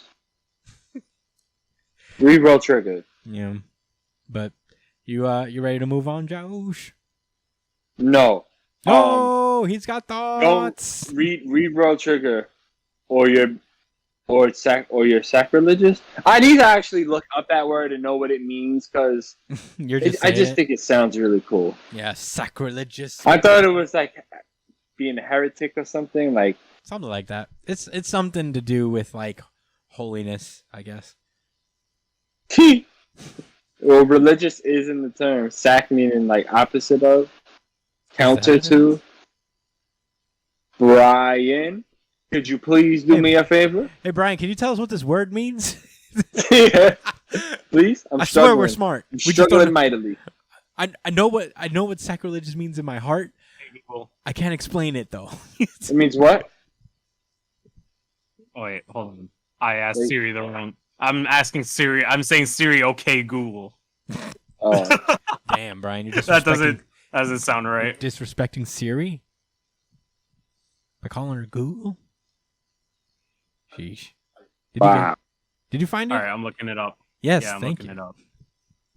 Look it up on Google since you love it so much. Religious. Hell yeah. no, I think it just means evil or something. Yeah, probably. Yeah, it means involving or committing sacrilege.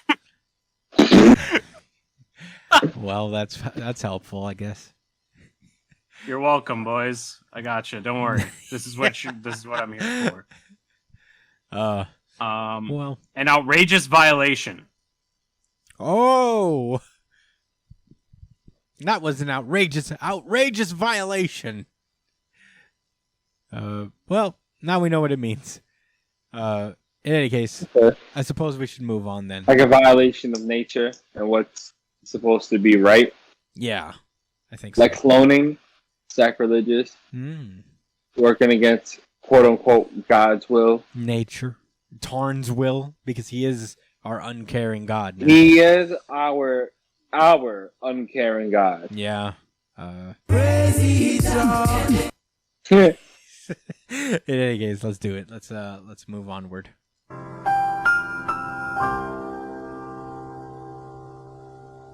Black Clover. Get it out the way. Just do it. Just do it. Just do Yes, it. this won the audience really good chapter of the week. Y'all niggas is undefeated. Y'all are some GG machines. And I have nothing but respect and admiration for the army that is the Black Clover fandom that votes on Twitter at New Jump City. Give us a follow by BT Dubs. They are, if they're anything, they're consistent. Okay? At this point, They I'm just know like, what they like. I'm starting to feel dumb asking this question every week. Like, stupid. You know what the best one was. You're entitled to your opinion, but you know what the best was. I'll tell you what, though. I guess it wasn't so bad of an ass whooping this time. Last time Black Clover won by like 71% of the vote. This time it won by a measly 44%. So, you guys really let Black Clover down. It would be sacrilege if different series won. Yeah, no, it would be Oh, yeah. sacrilegious. It was what? Beautiful Sacrilege? Beautiful sacrilege.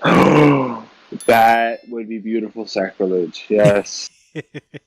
So yeah, won by 44% of the Wow. vote. My Hero Academia came in second at 27%. So not so bad. Everything was kind of close. My Hero Academia is always like, it always pulls ahead up top, and then all of a sudden Black Clover fans catch wind, and they're like, absolutely not. Black Clover is the greatest series to ever grace this planet. So, in any case, Without a doubt. let's get into it. This is Black Clover, chapter 301, Those Feelings. And last we left off, Asta has saved Laurel Pachika in the middle of the battle between Megicula and Noelle. And at this point, Asta's staring down at Megicula, and even Lieb is like, look, I'm going to be honest. Without Devil Union, we have no shot at winning this. Yeah, 0, bro. Run. Let's get the fuck out of here, dude. This is not worth it. Go with your friends. You're going to have to pick them up later. Yeah. I know how Off the ground. I know our whole vibe is that we could do anything if we put our minds to it, but not this time because we have to give Noelle some shine. Yeah, not right now. Not right now. Not this time. So Megicula's like, I see. That shit was crazy how he took Laura Pachica right from under me. But anyway, Inside the decaying world, you better believe it. You can do more than that too. Yeah. Everything, nigga.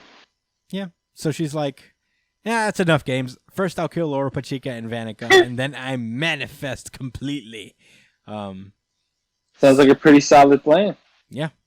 At that point, they start to see Megicula starts seeing that the cursed runes are vanishing, and she's like, "Whoa, what? Oh shucks, What's happening?" And then that's when you see Charlotte still up, still fighting, and she's just like, Surprise, motherfucker. she's like, "I'm still in this fight," and she was literally dead a moment ago. A few pages ago, yeah. dead. I know I'm not bugging. No, you're not bugging because also Yeah, the Rill's very first page. yeah, Rill's Rides back through too. her body. Rill's like, haha, we're back. Just for a few minutes, we're invincible because of the Twilight Valhalla. What? Is this a thing? Is this a real thing? I think he just created it. Yeah, I Oh. think he said, "Yeah, I'm gonna make this spell. It makes sense and it'll help us." No, not an ass pull at all. I can just make us invincible for like a few minutes. So, very cool. And, they start fighting again. Megicula says, like, whatever, I have a ton of dead bodies around that I could use as puppets. And she sends the army back at them. Undine saves Laura Pachica and Asta. And Asta's like, sorry, at this point I'm completely useless because the plot wants you to succeed, Noelle. Shit. And Noelle's like, you've done enough. Just the fact that you came, simply think about you, gives me strength. I love Asta. And at Is that, this the first time she admitted this? yeah, Wow. yeah. And she calls Undine and is like, let's go, Undine. And she goes, final Saint stage. So, now Noelle's going to go off and kill Megicula. And that's where the chapter ends. Yeah, I mean, this was all right. I'm glad that Noelle's back. This was a nice little moment for her to be like, I love Asta. Is this the final arc then? Because could this be it? I don't know. I think so. Maybe. Main character's love interest for confessing. Yeah. What are they gonna do? Even if it wasn't straight to him. What are they gonna do? Man. We're in the end game, bro. Yeah. What are they gonna do? Explore their relationship and show them, as a couple? Absolutely not. We never see that. I like how Magicula was like, my room. Whoa. What the fuck? What? Damn. They was just there. He was genuinely surprised. She's like, oh, what's happening? It's like, oh, that insect is still up? Yeah, she doesn't know, but she lives in the Black Clover universe where the power of friendship will just resurrect everybody she just bodied. And she's just like not used to that. She's just like, what's happening here? Bro, these niggas is crazy. By the way, Rose ability, I kind of gave him a pass on it because it was kind of lit. It was one of those high risk, high reward ones where, like, yeah, it makes them invincible, but they're going to pretty much die once it ends. I think that's what it's implying. I guess. Or they'll just be knocked out. Definitely Ro. I think he's going to die. You think Rill's going to die? Someone's got to die, bro. It's not going to be Rose Petal Mistress. Yeah. I don't remember anyone's fucking name. Goddamn, I'm That's sorry. Charlotte. I'm sorry. Charlotte. Her name Sorry, is- guys. It's okay. Guys. I remember Charlotte, and I remember Rill. Charlotte, yes. Hey, you're just not a real fan. Yeah. But Shame on me. Shame. But in any case, I suppose we should move on. You good to move on, Josh? Yeah, I'm ready to move on from the greatest series that exists Oh man, so soon. as of right now. Yeah, as of today. But without further ado, let's do it. He said, "Is this ice? Dickhead, is it cold?" Undead Unluck. Eat your heart out, My Hero Academia, because Undead Unluck has a lit color page too. Yeah. Nice little color page. I like it. They got perm Andy, bro. Well, I guess his hair is always straight, so it's not perm. Yeah. But damn, he's been rocking that look recently. Yeah, he only really like slicks it back when he's in battle mode, mission mode type shit. How about this trivia? Do you remember who the samurai guy is? Yeah, he's Or the the he's the guy they Unbreakable? just killed in the first couple chapters. He's not around anymore, right? No, they killed him up top very early. Remember? Oh, and it was him and the kung fu guy? Yeah. He's the one that got smoked? Yeah. I'm Okay. like, now that why is he there? Right. They killed him. And this is obviously a very recent picture because look at the kung fu guy. He's a dead man with the thing on his head and blue skin. What the Yeah. fuck is going on? Yeah, I don't know, man. Am I bugging? He definitely died, right? They killed him. He's not around. Bro, why is that chick that could use the water not there? What's her telepathy with the water? Yeah, I don't know, dog. So this is a weirdo fucking color picture. They're making me look bad right now. Well, Let's talk about that shit. I appreciate the color. I'm just very confused at the characters involved. But in any case, last we left off, Fuko has been trying to escape the headquarters of Under, which is located inside of an orca's body, in order to relay the message as to when Under is going to attack Spring and where their headquarters are. She manages to escape, and she very quickly yells out that the raid is on December 24th. Their hideout is inside the Orca UMA's body. It's impossible to track. As for members, we lack intel on. There's a single male, don't know his ability, but there's a restrainer type girl and a sword fighter named Yusai. So She like these niggas know everything, man. yeah, Good shit. yeah, no. Professional snitch. Yeah. So yeah, basically, Andy then explains that Spring changes people into cherry trees.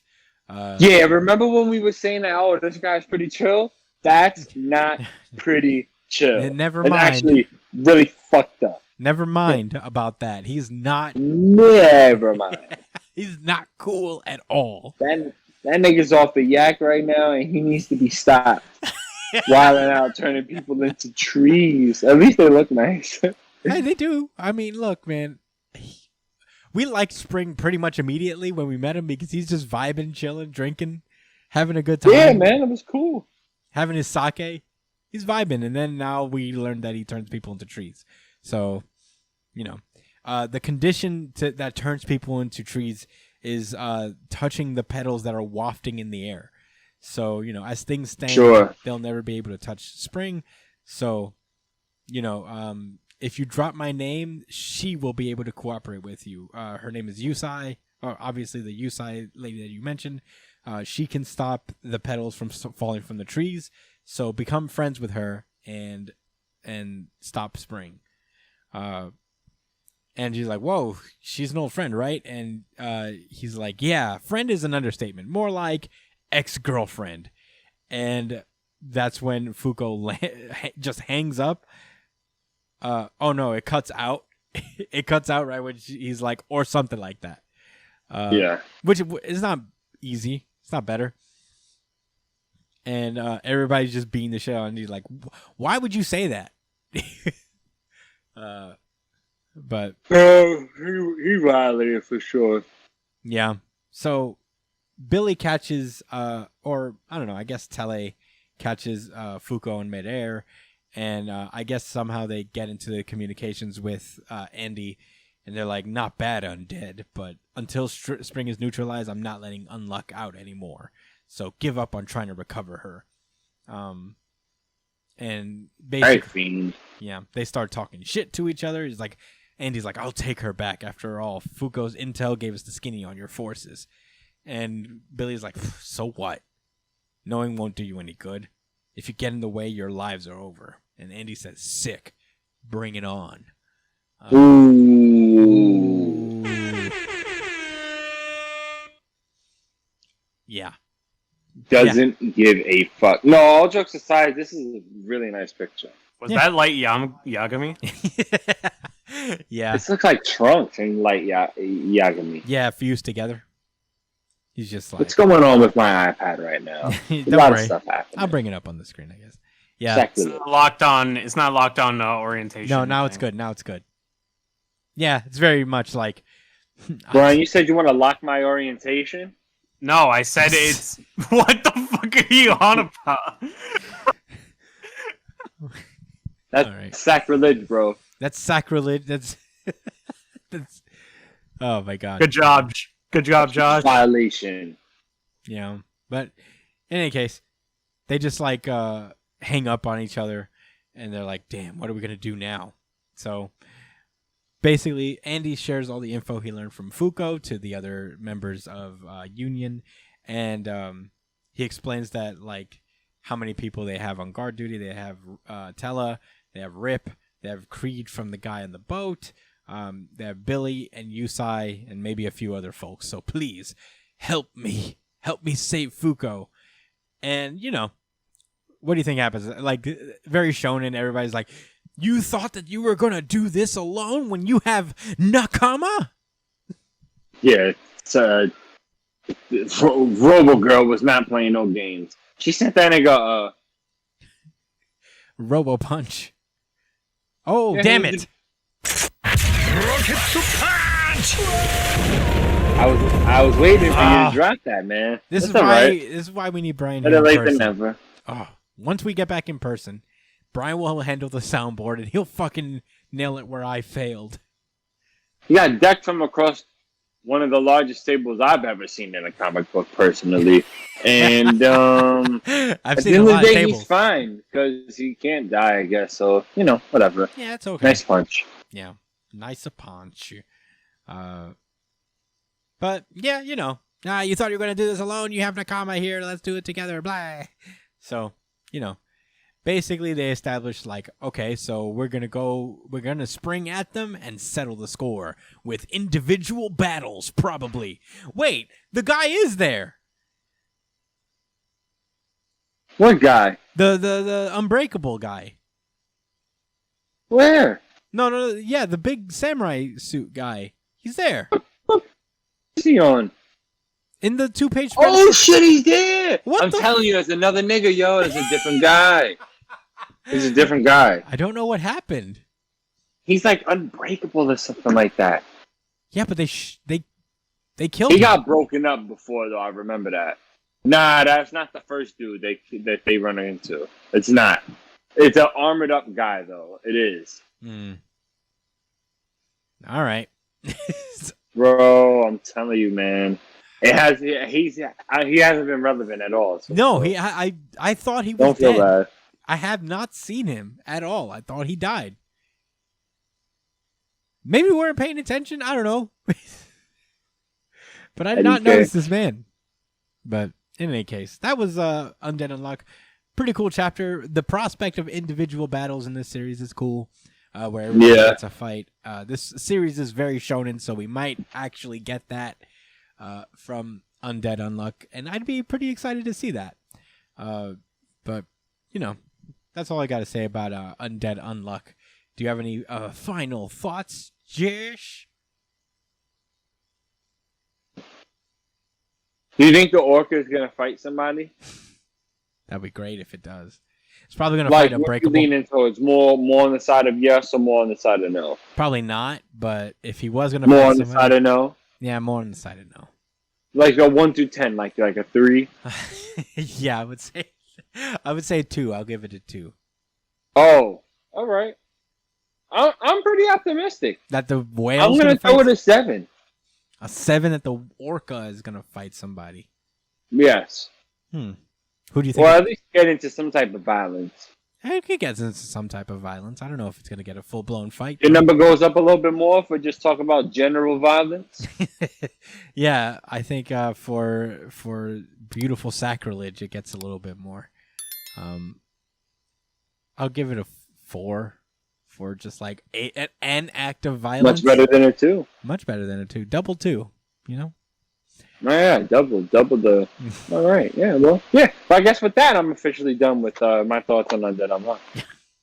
With that being said, let's wrap this one, baby. Oh, yeah. Thank you guys so much for listening, as per usual. You could find me at the Chris Espinal, at JDCole_37, at B.ESP. Follow Brian's Twitch stream at twitch.tv/itspunchline. Follow show itself at New Jump City on Twitter and Instagram. Email us at newjumpcitypod@gmail.com with any questions, comments, suggestions, anything you guys want to talk to us about. Get at us. Comment below on any YouTube video you're watching. Subscribe to us on iTunes, Spotify, wherever you listen to podcasts. YouTube as well. Please subscribe to us there. Share to the channel. We hope you're enjoying these. Let us know if you are by giving us a like and all that stuff. All of that. Thank you guys again. We will see you next week on New Jump City. Stay safe, New Jump citizens. Peace out, yo.